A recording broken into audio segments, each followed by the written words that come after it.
Hello friends, Ratna's কিচেনে সকলকে স্বাগত। আজকে বানাবো কই ভাপা।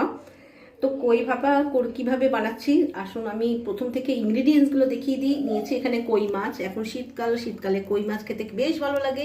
নিয়েছি সর্ষের তেল, নিয়েছি নুন, নিয়েছি জিরে গুঁড়ো, হলুদ গুঁড়ো, লঙ্কা গুঁড়ো, 2 কোয়া রসুন, আর নিয়েছি গরম মশলার মধ্যে নিয়েছি একটা এলাচ, সামান্য দারচিনি, নিয়েছি টমেটো, রসুন বাটা, আর নিয়েছি আদা বাটা, লেবু, কাঁচা লঙ্কা, একটা ছোট পেঁয়াজ কুচি, আর হচ্ছে টক দই। প্রথমে একটা টিফিন বক্স নিয়ে নিয়েছি, এটার মধ্যেই আমি বানাবো, তাই দিয়ে দিচ্ছি টক দই। দিয়ে দিলাম, আর দিয়ে দেবো মাছের মধ্যে একটুখানি লেবু। এই লেবুটা দিলে কিন্তু আঁশটা গন্ধ একদম লাগবে না। লেবুটা দিয়ে দেবো, সামান্য একটুখানি নুন দিয়ে এটাকে একটু ম্যারিনেট করে নেবো। নুন দিয়ে ম্যারিনেট করে নিচ্ছি যাতে নুনটা এর মধ্যেই থেকে যায়। আর তারপরে এই যে মশলাগুলো আছে, এই মশলাগুলো কিন্তু এর মধ্যে ঢেলে দিচ্ছি। এর মধ্যেই দিয়ে দিচ্ছি টমেটো কুচি, পেঁয়াজ কুচি, আর আদা রসুন পেস্ট। আর এখানে যা যা মশলা নিয়েছি নুনটা বাদ দিয়ে আর সবই দিয়ে দিচ্ছি। নুনটা একটুখানি পরিমাণ আন্দাজ মতন দিতে হবে। সমস্ত মশলাই দিয়ে দিচ্ছি, কেন নুন আমি একটুখানি মাখিয়ে নিয়েছি, আর যেহেতু এটার মধ্যে সেরকমভাবে জল পড়বে না, তাই জন্য নুনটাকে একটুখানি ভেবে চিন্তে দিতে হবে। সব মশলা এর মধ্যে মেখে নিচ্ছি, আর দিয়ে দিচ্ছি আন্দাজ মতন তেল।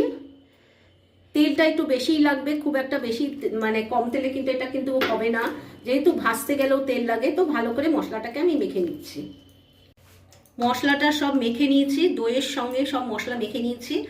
এবার দিয়ে দেবো মাছটাকে ছেড়ে।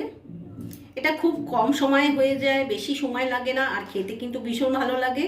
অবশ্যই কিন্তু শীতেই ট্রাই করতে পারেন, কেন শীতেই কই মাছ হচ্ছে আসল। আর মশলাটা ওপর নিচ করে একটুখানি মানে মাছের গায়ে লাগিয়ে দেবো, যাতে মাছের সঙ্গে ভালো করে মিশে যায়।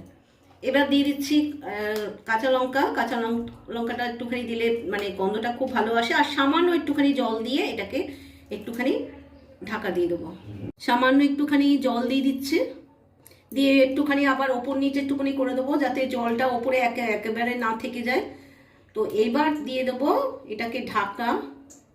কড়াইতে জল দিয়ে দিয়েছি একটা স্টিলের প্লেট, আর দিয়ে দিয়েছি এই টিফিন বক্সটা এর মধ্যে ছেড়ে দিয়ে এবার ঢাকা দিয়ে 10 থেকে 15 মিনিট, তারও বেশি হলে 20 মিনিট পর্যন্ত এটাকে মানে ফুল ফ্লেমে দিয়ে কুক করে নেব।